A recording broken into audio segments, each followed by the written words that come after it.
Plan risk management.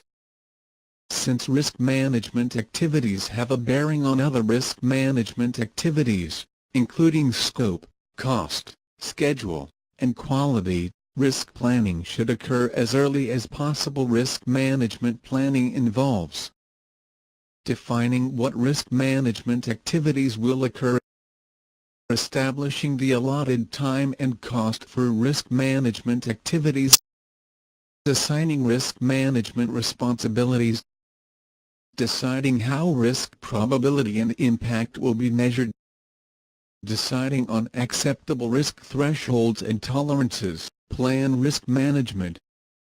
Inputs. Project scope statement.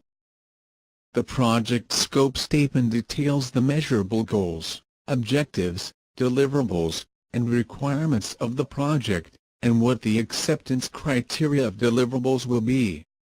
It also describes the work required to meet all objectives and deliverables of the project, and it also contains milestones, assumptions, risks, and costs. The project scope provides an indication of the level of risk management that the project will require. Cost management plan. The cost management plan is a part of the project management plan, and it provides guidance for all the cost processes. It establishes how project costs will be planned for, estimated, organized, reported on, forecasted, and managed. For planning of risks, the cost management plan defines how the financial costs of risk management activities will be budgeted for. Schedule management plan. Part of the project management plan, the schedule management plan details how the project schedule will be managed and controlled. For risk planning, it defines how risk management activities will be scheduled. Communications management plan.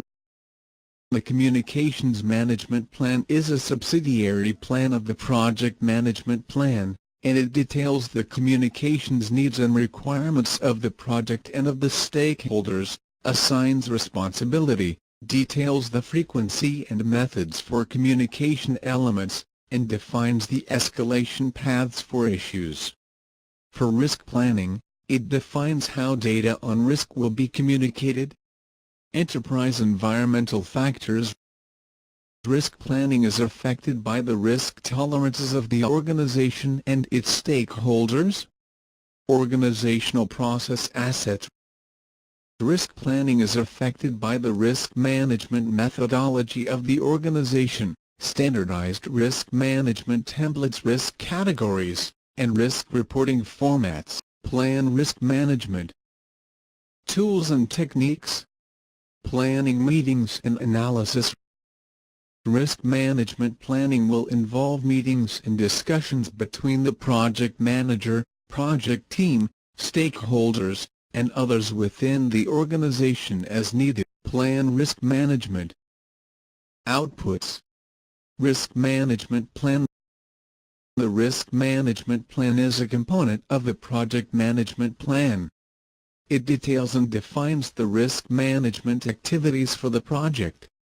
The plan establishes the risk methodology, risk roles and responsibilities, risk categories, probability and impact scales, risk tolerances, frequencies of risk management activities and reporting, and the budget and schedule for risk management activities. Risk management plan. Risk management methodology. Risk roles and responsibilities. Risk budget and schedule. Tolerances, thresholds, and authority. Risk categories. Each knowledge area has at least one subsidiary plan focusing on a specific subject as part of the overall project management plan.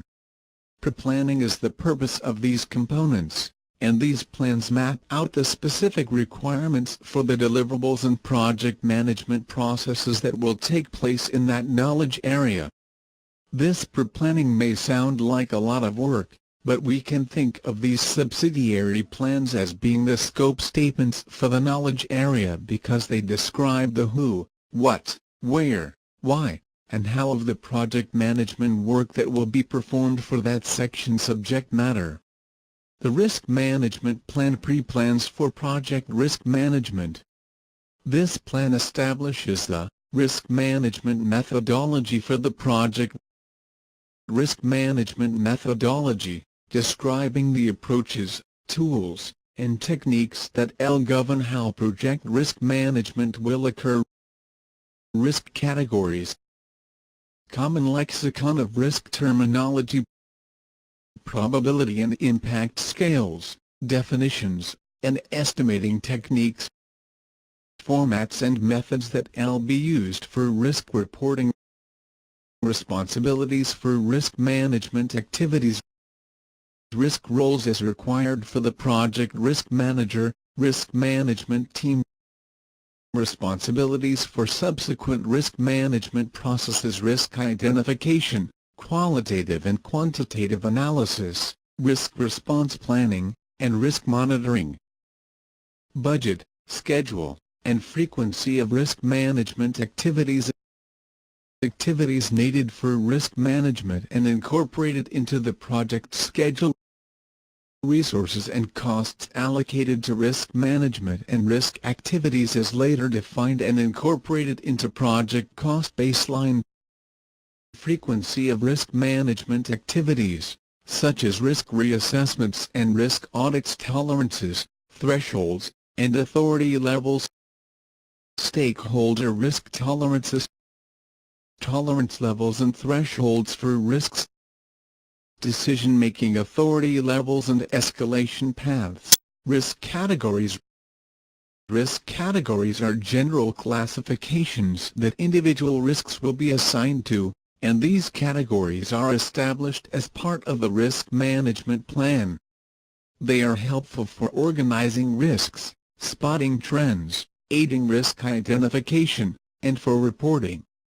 These categories can be based on standards set by the organization or industry, or they may be specific to the project type. Risk categories are shown on a risk breakdown structure, which is a hierarchical, graphical display of risk categories similar in appearance to the work breakdown structure, having multiple tiers of related risk classification, probability and impact scales.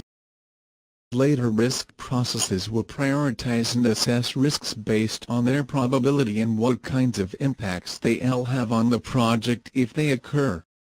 Those assessments need to use a consistent approach to be valid, so the risk management plan establishes what scales will be used to measure probability and impact.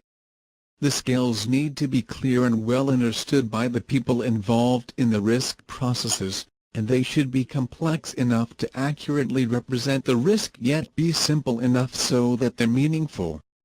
For example, having a scale that runs from 1 to 100 sounds like it would lead to better risk data, but it might only generate confusion since people could find it difficult to gauge what exactly is the difference between a ranking of say 63 and 68. Scales also need to incorporate a weighting method for the importance of different project objectives. For instance, if staying within the project is most critical, then risks that could have a negative financial impact need to be weighted more heavily. When establishing probability and impact scales, there are 3 types of scales that can be used. A relative scale or ordinal scale is the most simple and uses indicators such as low, medium, and high. These types of scales are easy to understand, but they may not be detailed enough for some projects. Relative scales are usually correlated to a linear or nonlinear scale.